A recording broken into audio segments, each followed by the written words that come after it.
Jimmy Akin's Mysterious World is brought to you by the Star Quest Production Network and is made possible by our many generous patrons. If you'd like to support the podcast, please visit sqpn.com/give.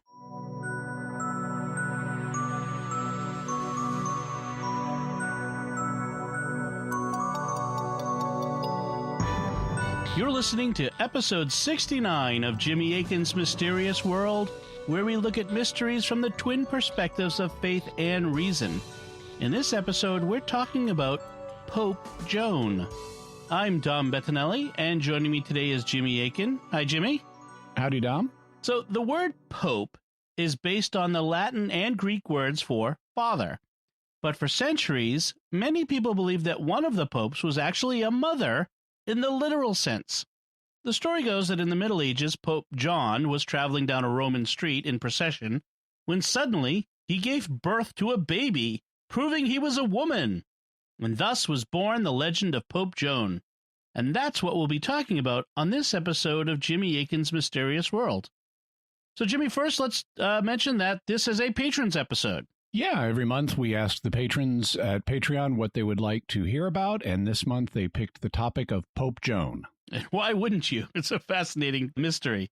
Who was the first person whose work we have that mentions Pope Joan?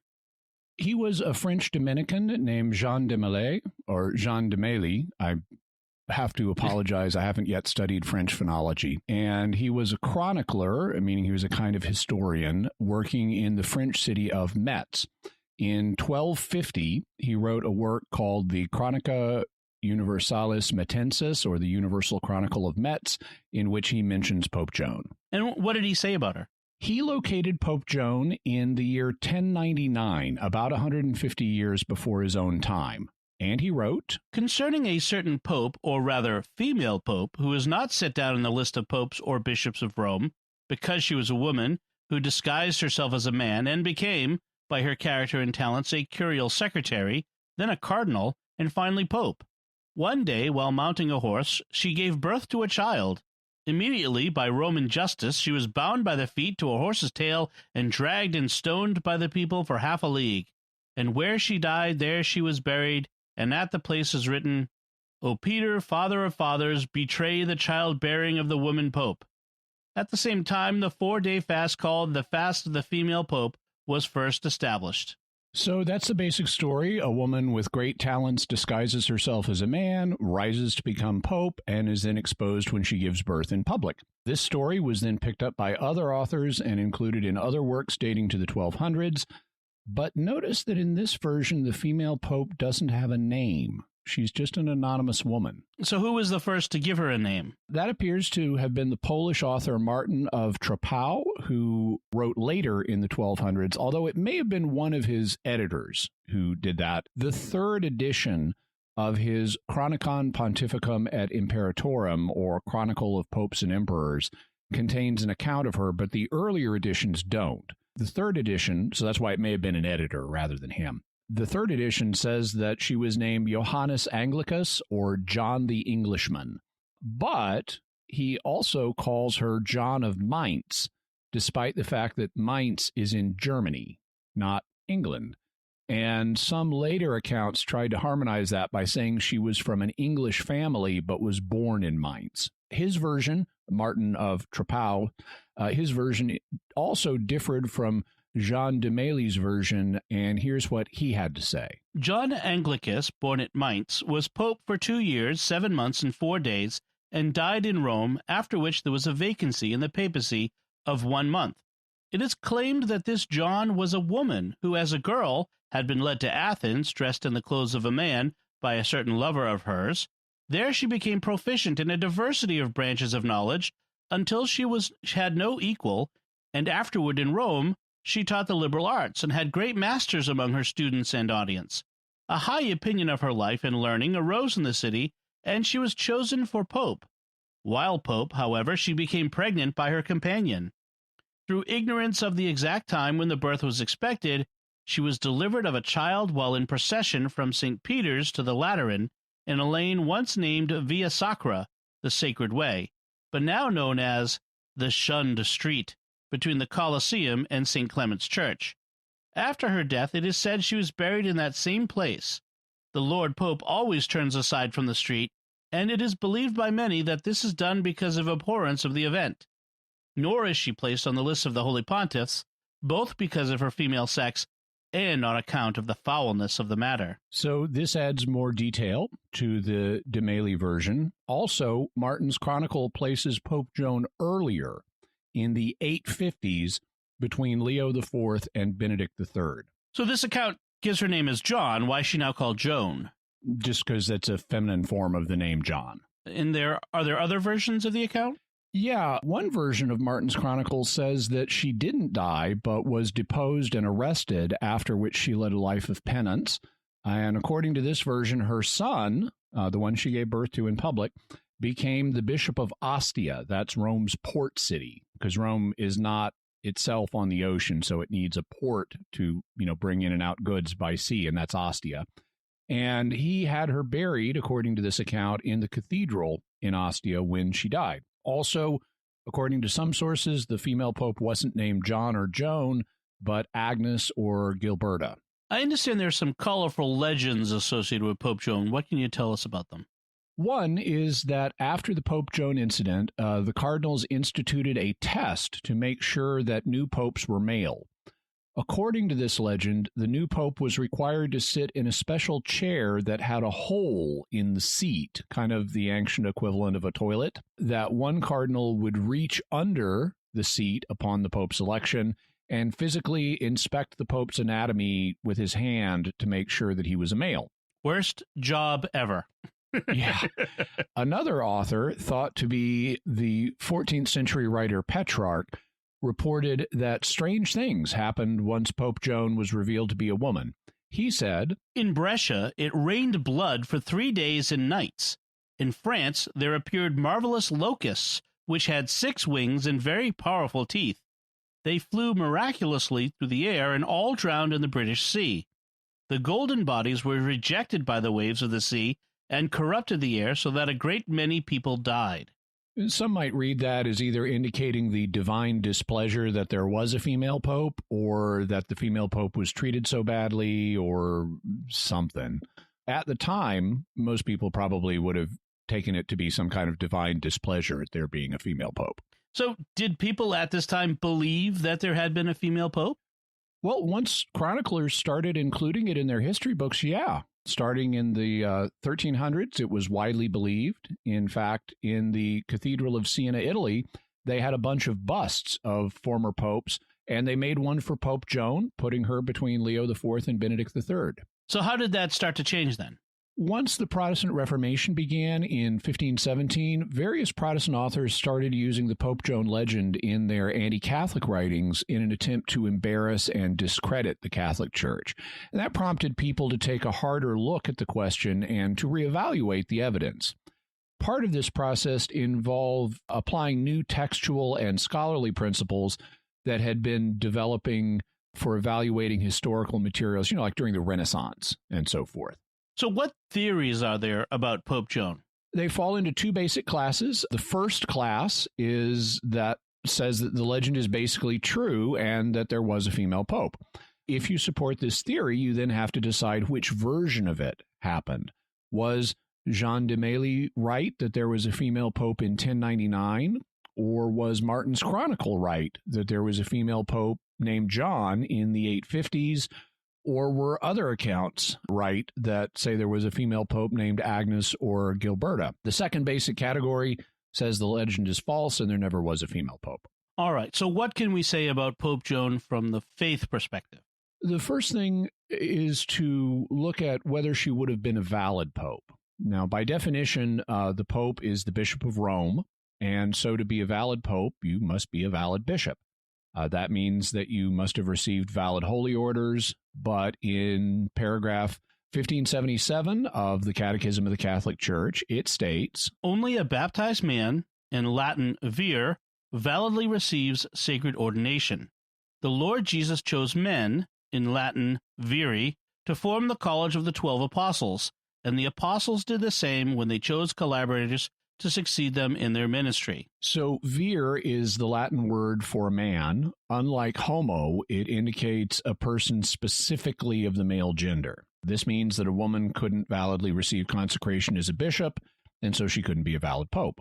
Therefore, if there was a Pope Joan, she wouldn't have been validly elected, and thus she would be what's technically called an anti-pope, or a false claimant of the papacy. The second thing to ask from the faith perspective is what the implications of this would be. Various anti-Catholic authors have tried to make hay with the story of Pope Joan, but my personal reaction from the faith perspective would be, so what? There have been many anti-popes in the history of the church, people claiming to be pope when they weren't.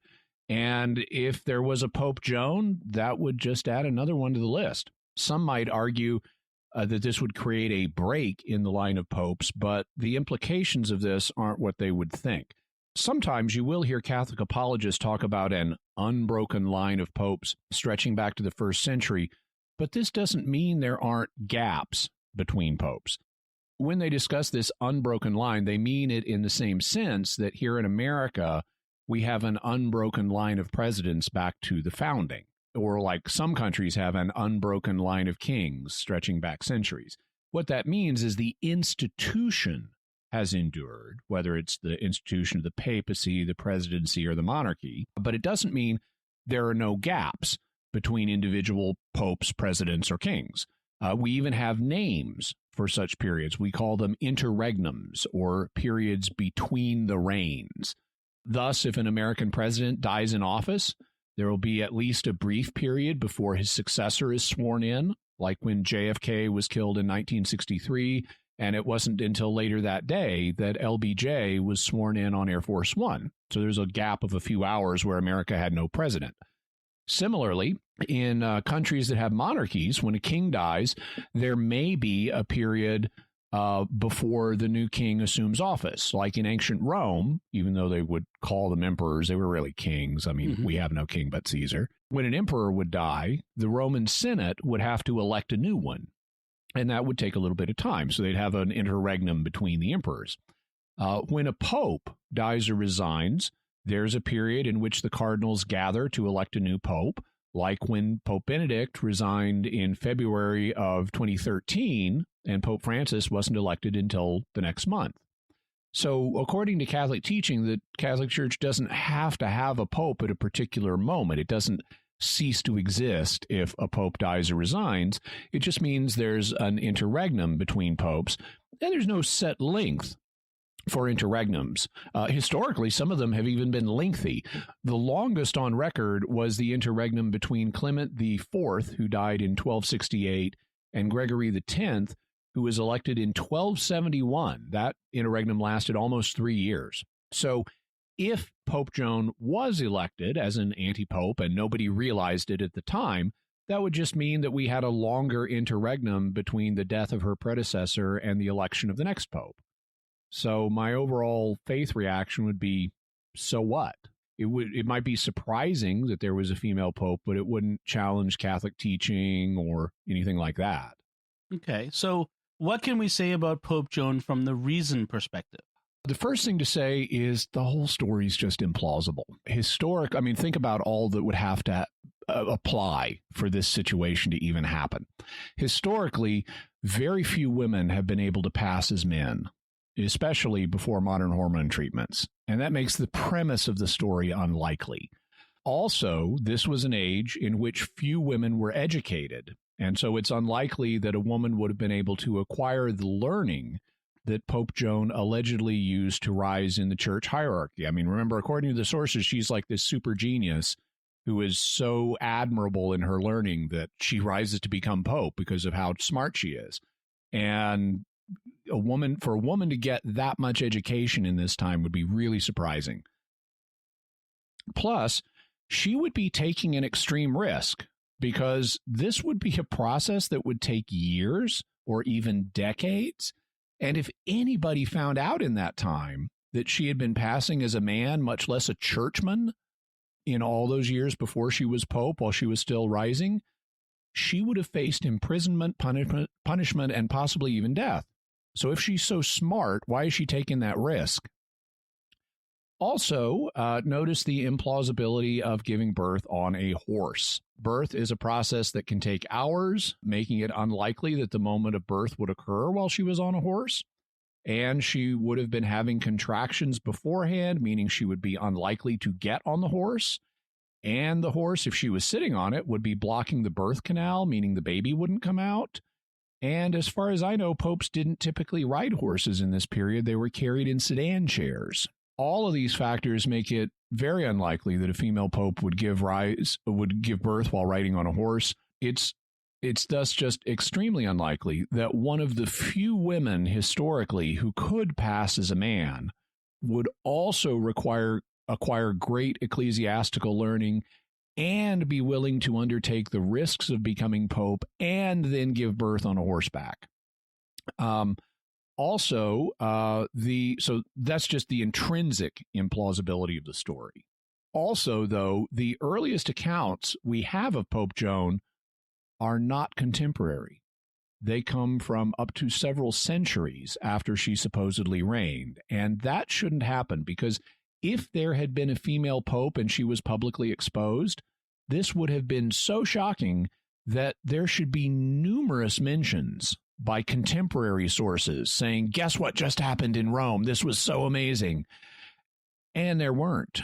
It's not till 150 or more years later that we have a reference to Pope Joan. So the story is just very implausible on its face. Where did it likely come from then?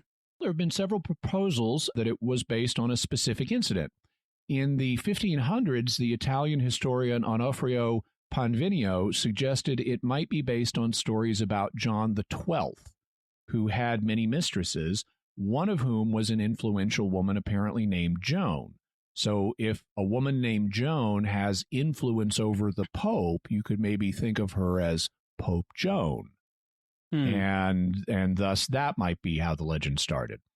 In the 1600s, the Protestant historian David Blundell proposed that it may have originated as a satire of Pope John XI, who died in his early 20s. Those are possible. My personal suspicion is that it's just a popular story that eventually got mistaken as history. I mean, after all, it's got all the elements of an exciting and entertaining folktale. It's got a female pope, wow, and she falls in love with a man, and she gets pregnant, and she gives birth in public, and she has a tragic downfall. I mean, these are the same dramatic elements that make people fascinated with the Pope Joan story today, and they would have been just as compelling then. In fact, there was a subgenre of literature at the time about super competent women passing as men and embarrassing men by doing so. At least 4 of Shakespeare's plays feature exactly this plot point. The plays, if you want to look them up, are As You Like It, Twelfth Night, The Merchant of Venice, and Two Gentlemen of Verona. I thus see it as entirely possible and plausible that the story was invented for entertainment purposes. It went viral and then got mistaken as history. One version of the folktale as origin of the legend theory comes from the 19th century German theologian and schismatic Johann von Dollinger. According to the Catholic Encyclopedia, Dollinger's explanation has met with more general approval. He recognizes the fable of Popus Joan as a survival of some local Roman folktale originally connected with certain ancient monuments and peculiar customs. An ancient statue discovered in the reign of Sixtus V in a street near the Colosseum, which showed a figure with a child, was popularly considered to represent the Popus. This could easily have given origin to the inscription mentioned by Jean de Mailly. It was also observed that the Pope did not pass along the street in solemn procession, perhaps on account of its narrowness. Further, it was noticed that on the occasion of his formal inauguration in front of the Lateran Basilica, the newly elected Pope always seated himself on a marble chair. This seat was an ancient bath stool of which there were many in Rome. It was merely made use of by the Pope to rest himself, but the imagination of the vulgar took this to signify that the sex of the Pope was thereby tested in order to prevent any further instance of a woman attaining to the chair of St. Peter. So regardless of whether these particulars were involved in the origin of the legend, I think it's likely that it was just a folk tale. If the story is implausible on its face, and we have a plausible alternative account of how it arose, are there specific concrete reasons why we should see it as false? Yeah, the chronology doesn't work. This was pointed out by the French Protestant clergyman David Blondel in the 1600s. And so even though he was a Protestant, living in high-tension Reformation times, this was when the wars of religion were going on, and it could easily have served his interest to support the Pope Joan legend, he was honest about the historical record. If you go back and you look at the records of the proposed dates for Pope Joan, they don't work. For example, if you go back to the 850s, there isn't a space between Leo IV, who died in July of 1855, 855. Of 855, yes. And Benedict III, who was elected in September of 855. There's certainly no space for a reign of 2 years and 7 months that Martin of Troppau reports. It's just 2 months. And if there had been a whole additional conclave in there, we would have records of it. In fact, Benedict III was actually elected even sooner than the 2 months after Leo's death, but his installation was delayed until September because of an anti-pope, although it wasn't Pope Joan. Similarly, if you go to 1099, there is no space between Urban II, who died in July of 1099, and Pascal II, who was elected the next month in August of 1099. So there's no space in there for another conclave and a reign of a Pope Joan and a pregnancy that then disastrously ends in public. So the proposed chronologies for Pope Joan just don't work. So, Jimmy, what's your bottom line then on Pope Joan? From a faith perspective, it wouldn't matter if there had been a female pope. It would just be a startling circumstance that doesn't really affect any doctrine or anything. From a reason perspective, though, we can say that the story's just false. It's implausible on its face. It has all the marks of a folk tale that got mistaken for history, and the chronologies don't have room for a Pope Joan. So for all these reasons, all modern reputable scholars hold that the legend was just false. Jimmy, I understand that there's one more thing you wanted to mention, that you have a personal connection to this story? Yeah, Pope Joan is my mom. Oh, wait, she didn't exist. No, back in the 1990s, I was sitting at my desk at Catholic Answers when I got a call from a TV producer up the road in Hollywood. He wanted to know about Pope Joan so he could make a TV miniseries about her. I told him that the story wasn't true, and he was like, "What, really?" And he was very surprised, and he decided not to make the Pope Joan miniseries. So thank you. Unfortunately, it has been depicted in film. There was one back in 1972, and also in 2009, the German production company Constantine Film did release a Pope Joan movie, but at least we didn't have a Pope Joan miniseries on American television in the 1990s. Oh, the disaster. Coming soon from Netflix, Pope Joan. Yeah, maybe. So, Jimmy, what further resources can we offer the listeners on this? We'll have a link to some books. The first one is The Myth of Pope Joan by Alain Barreau. Then The Legend of Pope Joan by Peter Stanford. And he actually is pro-Pope Joan. He thinks there was a woman, even though the details of the story aren't reliable. But, I always want to give people alternative perspectives. So you can check out his Legend of Pope Joan, pro-Pope Joan book. Also, there's a book called The Afterlife of Pope Joan by Craig Rustici, if I'm saying that right, he examines the impact of the Pope Joan legend on culture and history. So, like, what were the ripple effects of this legend getting started on culture down through the ages? We'll have Wikipedia's article on Pope Joan, and the Catholic Encyclopedia's article on Pope Joan, and the Encyclopedia Britannica on Pope Joan, and also an article from Newsweek on Pope Joan coins that have been found. Because if people believe legends, they sometimes have cultural ripples. Like, let's make some coins. Sell some souvenirs. Yeah. Yeah. All right. So, Jimmy, we have some mysterious feedback from our listeners. These ones coming in on our Betty and Barney Hill episode, the first of those 2 episodes that we did. And the first bit of feedback comes from Brooke Kennel on Facebook, who says, "Arg, a cliffhanger! You know I'm going to spend the whole next week obsessing over this, right? I was never a big UFO person before this show, but Jimmy's been slowly changing that. This episode just sealed the deal. I was not expecting to be as interested as I actually was. For some reason, it reminds me of the Skinwalker Ranch episode, perhaps because of the humanoid figures on the craft and the feeling of threat Barney experienced. It struck me that Barney and Betty seem to have had different reactions to their experiences. For Barney, it seems to have been an unqualified nightmare. He was scared and felt like he needed a shower afterwards. Betty seems scared at certain points, but relatively relaxed at others, even laughing about the teeth thing. I don't know what to make of that, but it's interesting." Yeah, I agree with Brooke. Betty and Barney had very different reactions. Barney had an anxiety disorder, and Betty was more of an adventuress, and so that kind of shaped their perceptions of all this.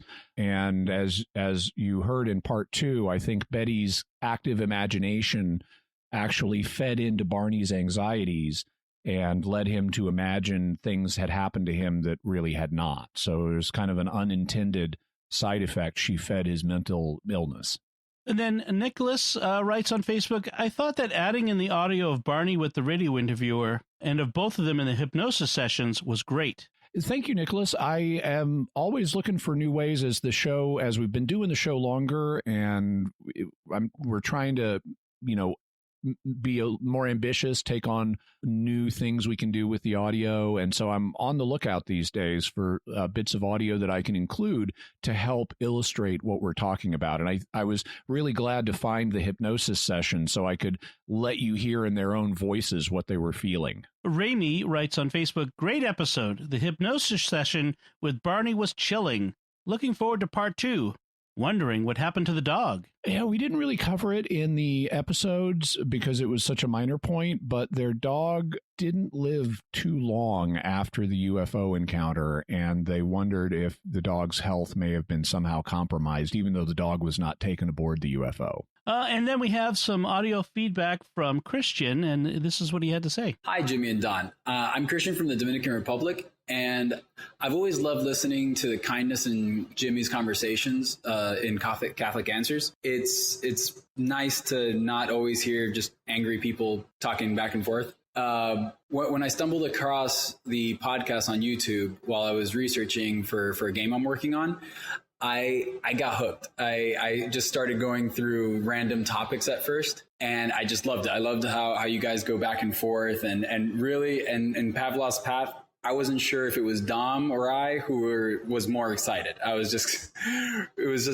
It's been a really great experience. And actually, I had stopped listening to the podcast and I started once again after I found yours. I had a question. If heaven is being united to God, then would that put us into eternity? Or is that so like right now only kind of like Jesus and Mary or I just questioning that because would that put them out of time and out of space, the saints in heaven? Because what I wanted to know this for is just, if God willed it, would they in a sense be able to sort of time travel before they even existed? Because they're outside of eternity, like they're in eternity, or even to another galaxy, for example, or if there are other dimensions, and et cetera, and be able to talk with other intelligent life. The reason I asked is just because I'm working on this Catholic-based RPG video game, which I'd like to include saints that are from our universe and speak to them in other worlds. So, just more research, I guess, because the aliens episode helped me a bunch with a lot of things that I was working on. And now I became a patron. So basically that's a thank you, because I really see that what you're doing is a really good thing. And I also think that we need to find new ways of evangelizing. And that's actually why I'm working on a video game myself. And what you guys are doing is great. I'm only going through this podcast right now, Jimmy's Mysterious World, but I'm going to go through the other ones because it's just been great content. Thank you so much, Christian, and good luck with your video game. We really appreciate your generosity and your support of StarQuest, and hope you enjoy the other StarQuest podcasts. In terms of your question, you do commonly hear people say that, you know, we're going to be outside of time and space in the afterlife. And that's an inference based on the fact that God, in his divine essence, in his divine nature, is spaceless and timeless, and therefore outside of space and time. And since people know that we're going to be united with God or with God in the afterlife, they infer, well, then, therefore, we must be outside of space and time too. That's not the church's understanding. That's a misunderstanding. According to the church, every created being is bound by time in some way. So this is angels, this is us in the afterlife. And you can even see there is a progression that occurs in the afterlife where first you die, then you have the particular judgment. You may spend, have some purification in purgatory. Then that ends. You're in the full glory of heaven. Then the resurrection occurs. We have the general judgment. Then we have the eternal order. So we see this progression of events occurring to us in the afterlife. And those events, since they're not all instantaneously happening to us, they must be spread out over some kind of time-like dimension. It may not be time the way we experience it, or it may be exactly time. The medieval theologians, like Aquinas, had a term for it. They thought it shared some of the properties of time as we experience it, but not all of them. They called it avum or aveternity, and that's just theological speculation, though. It could be time exactly like we know it, or it could be different. So God, in his divine nature, is outside of space and time, but since he became incarnate and took on a human nature as Jesus, Jesus's human side is inside of time of some sort, and seems to be inside of space of some sort, even if it's not our universe, because heaven was capable of receiving his body. He ascended bodily into heaven.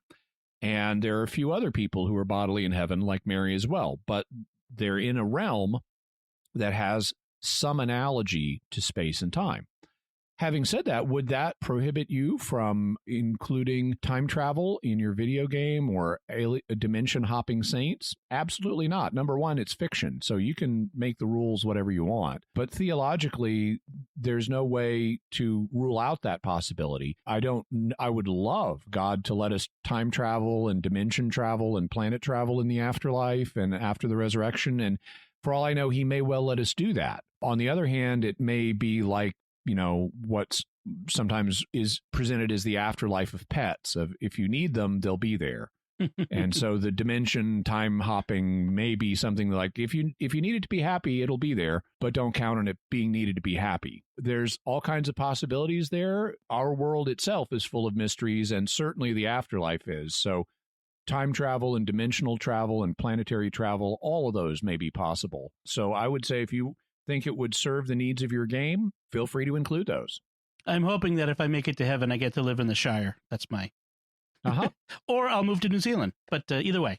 So, thank you, Christian. New Zealand, since it'll be on the new Earth. Right. Well, I mean, I can move to New Zealand in this life because that's already the Shire. So thank you, everyone, for your feedback, and Christian, for your audio feedback. We'd love to get feedback. We love audio feedback, so excellent. Jimmy, do we have some mysterious headlines this week? Yeah, so since we had a religious theme this week talking about Pope Joan, I decided to mention another article with a religious theme. Is Jesus appearing to Muslims?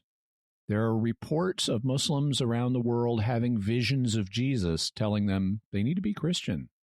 So you can check that out. Also, this is sort of related to religion. A hidden scroll text from the Mount Vesuvius area has been revealed.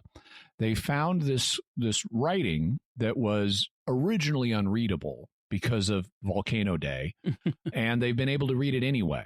And there are more. This one was not connected to the Christian religion, but there are other similar documents that they may now be able to read. And I'm hoping that some of those may show evidence connected with Christianity. like maybe an early copy of or fragment of one of the Gospels, which would show that there were Christians at Herculaneum or Pompeii. And because we do have some archaeological evidence that there were Christians there, which we'll talk about in a future episode, but it isn't literary evidence. And so it's debated. But if we found like a fragment of a gospel or one of Paul's letters, that would show, no, there were Christians here at this time. Jimmy, in a second, I'll ask you about the topic of next week's episode. But first, I want to take a moment to thank our patrons who make this show possible, including Penelope W., Jonathan L., Pam, James M., and Vincent D. Their generous donations at sqpn.com/give make it possible for us to continue Jimmy Akin's Mysterious World and all the shows at StarQuest. You can join them by visiting sqpn.com/give. So, Jimmy, what's our next episode going to be about? Our next episode is going to be an update on the Navy UFO study program ATIP. And wow, have there been a lot of developments. You will want to hear about this. I love it. So that's it from us. What did you think about this discussion about Pope Joan? Let us know by visiting sqpn.com or the Jimmy Akin's Mysterious World Facebook page, sending us an email to mysterious@sqpn.com, which could include an attached audio file like Christian did, or you can send a tweet to @MYS_world with the hashtag of mysterious feedback. Please remember to go to the Jimmy Akin's Mysterious World page on Facebook and like this episode there, or to retweet it on Twitter. All of that helps the algorithms know that this is something that it should be showing to other people who might be interested in this show. You can find links to Jimmy's resources from our discussion and links to the mysterious headlines on our show notes at sqpn.com/mysterious. Until next time, Jimmy Akin, thank you for exploring with us our mysterious world. Thanks, Dom. And once again, I'm Dom Bettinelli. Thank you for listening to Jimmy Akin's Mysterious World on StarQuest.